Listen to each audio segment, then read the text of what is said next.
مسلم شریف کی ایک حدیث ہے جس کو بنیاد بنا کر بہت سارے لوگ حضرت امیر معاویہ رضی اللہ تعالیٰ عنہ کے خلاف نازیبہ کلمات کہتے ہیں۔ وہ حدیث پاک کیا ہے جس کو سمجھنے میں ان لوگوں کو غلطی ہوئی ہے؟ حضرت ابن عباس رضی اللہ تعالیٰ عنہ ارشاد فرماتے ہیں کہ حضور علیہ الصلوۃ والسلام نے ایک مرتبہ مجھے کہا کہ میرے لیے معاویہ کو بلا لاؤ۔ تو حضرت ابن عباس ارشاد فرماتے ہیں کہ میں حضرت امیر معاویہ کے پاس گیا تو وہ کھانا تناول فرما رہے تھے، تو میں حضور علیہ الصلوۃ والسلام کی بارگاہ میں آیا اور میں نے عرض کی کہ یا رسول اللہ صلی اللہ علیہ وسلم، معاویہ کھانا تناول فرما رہے ہیں۔ حضور علیہ الصلوۃ والسلام نے پھر کہا کہ میرے لیے معاویہ کو بلا لاؤ۔ ابن عباس گئے، دیکھا تو وہ کھانا کھا رہے تھے، آپ واپس آئے اور یہی عرض کیا کہ یا رسول اللہ صلی اللہ علیہ وسلم، معاویہ کھانا تناول فرما رہے ہیں۔ تو حضور علیہ الصلوۃ والسلام نے ارشاد فرمایا اللہ اس معاویہ کا پیٹ نہ بھرے۔ تو اس کو بنیاد بنا کے بہت سارے لوگ یہ کہتے ہیں کہ دیکھو حضور علیہ الصلوۃ والسلام نے امیر معاویہ رضی اللہ تعالیٰ عنہ کے لیے معاذ اللہ دعائے ضرر فرمائی، بد دعا فرمائی۔ تو یہ حدیث کو سمجھنے میں ان کی بہت بڑی غلطی ہوئی ہے۔ اگر ہم واضح طور پر دیکھیں تو عرب کا یہ کلچر ہوا کرتا تھا کہ وہ بعض اوقات اس قسم کے الفاظ بول دیا کرتے تھے، جیسے وہ نکاح والی روایت اگر آپ کے ذہن میں ہو کہ حضور علیہ السلام نے ارشاد فرمایا کہ عورت سے نکاح 4 وجوہات کی بنا پر کیا جاتا ہے، اس کے حسن کی وجہ سے، اس کے مال کی وجہ سے، اس کے نسب کی وجہ سے اور اس کے دین کی وجہ سے۔ تو آگے حضور علیہ الصلوۃ والسلام نے ارشاد فرمایا تیرے ہاتھ خاک آلود ہوں تو دین کو ترجیح دے۔ اب دیکھیں یہاں پر صحابہ کو حضور علیہ الصلوۃ والسلام نے ایڈریس کیا اور صحابہ نے کوئی نکاح کے حوالے سے مخالفت نہیں کی تھی، لیکن حضور علیہ الصلوۃ والسلام نے کیا لفظ ارشاد فرمایا؟ تیرے ہاتھ خاک آلود ہوں، نکاح کے لیے دینی عورت کو ترجیح دیں۔ تو اس کا مطلب ہم یہ لیں گے کہ حضور علیہ السلام نے سارے صحابہ کو یہ جملہ کہہ کر انہیں معاذ اللہ بد دعا دی؟ نہیں، یہ عرب کا کلچر تھا کہ تیرے ہاتھ خاک آلود ہوں، تیری ناک خاک آلود ہو، تیری والدہ تجھ کو روئے۔ یہ الفاظ عرب کا کلچر تھا کہ بول دیے جاتے تھے، اس بندے کو بھی جس کا کوئی غلطی یا قصور نہیں ہوتا تھا اس کو بھی بول دیے جاتے۔ اور اس حدیث میں اگر ہم دیکھیں تو ابن عباس رضی اللہ تعالیٰ عنہ حضرت امیر معاویہ کی بارگاہ میں آئے اور صرف دیکھا کہ کھانا تناول فرما رہے ہیں اور پھر حضور علیہ السلام کو کہا کہ کھانا تناول فرما رہے ہیں۔ تو اس کا مطلب اگر امیر معاویہ 2 دفعہ بلانے پر نہیں آئے تو ان کا اس میں کوئی قصور ہی نہیں ہے۔ ان کو اگر اطلاع دی جاتی کہ آپ کھانا چھوڑ کر حضور علیہ السلام کی بارگاہ میں آ جائیں، حضور بلا رہے ہیں، تو وہ یقیناً جاتے،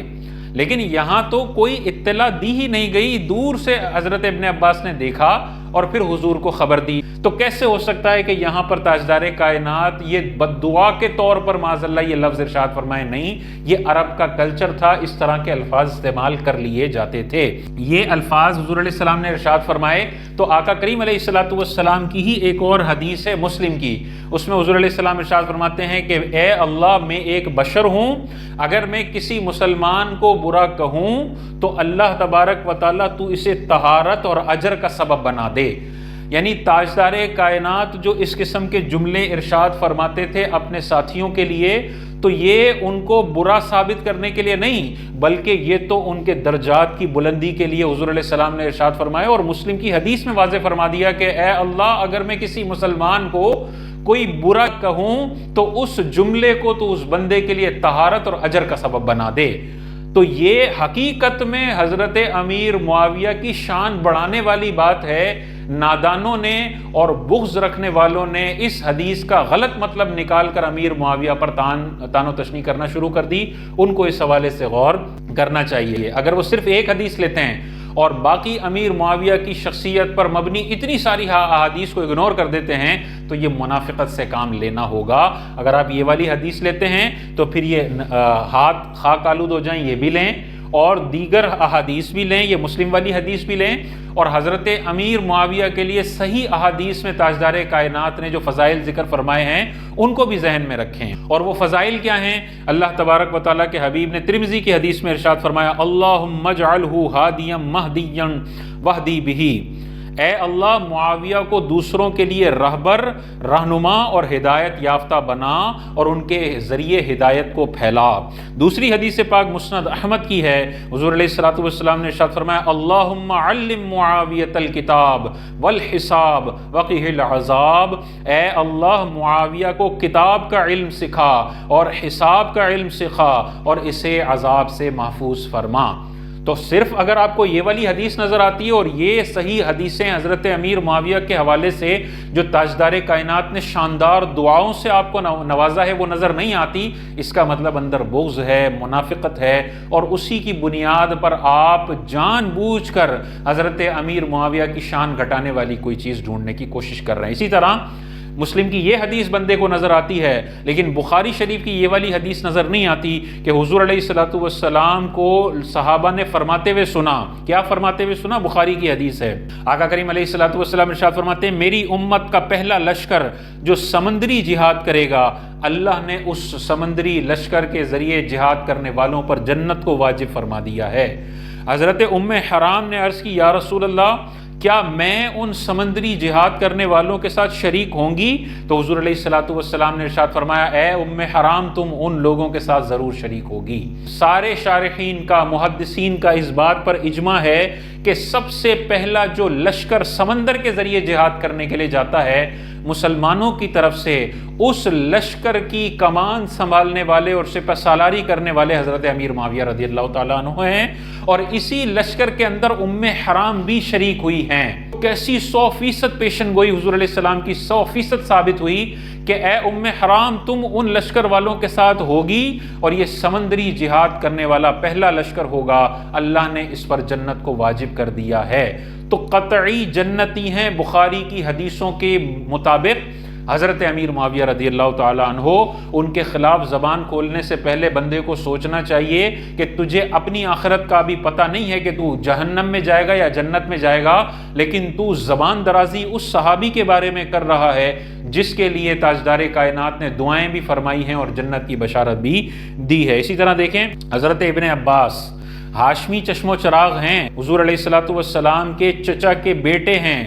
ابن عباس رضی اللہ تعالیٰ عنہ۔ حضرت ابن ابی ملیکہ حضرت ابن عباس کے پاس آتے ہیں کہ امیر معاویہ ایک رکعت وتر پڑھتے ہیں، انہیں کچھ کہیے، تو حضرت ابن عباس ارشاد فرماتے ہیں اصحابہ، امیر معاویہ جو اپنے اجتہاد کے مطابق کر رہے ہیں وہ ان کے حساب سے درست ہے، انہو فقیہ، بے شک وہ فقیہ ہیں۔ یعنی صحابہ کے اندر ایک کیٹیگری ہوتی تھی وہ غیر مجتہد صحابہ ہوتے تھے، اور صحابہ میں ایک فقہا کی کیٹیگری ہوتی تھی مجتہد صحابہ۔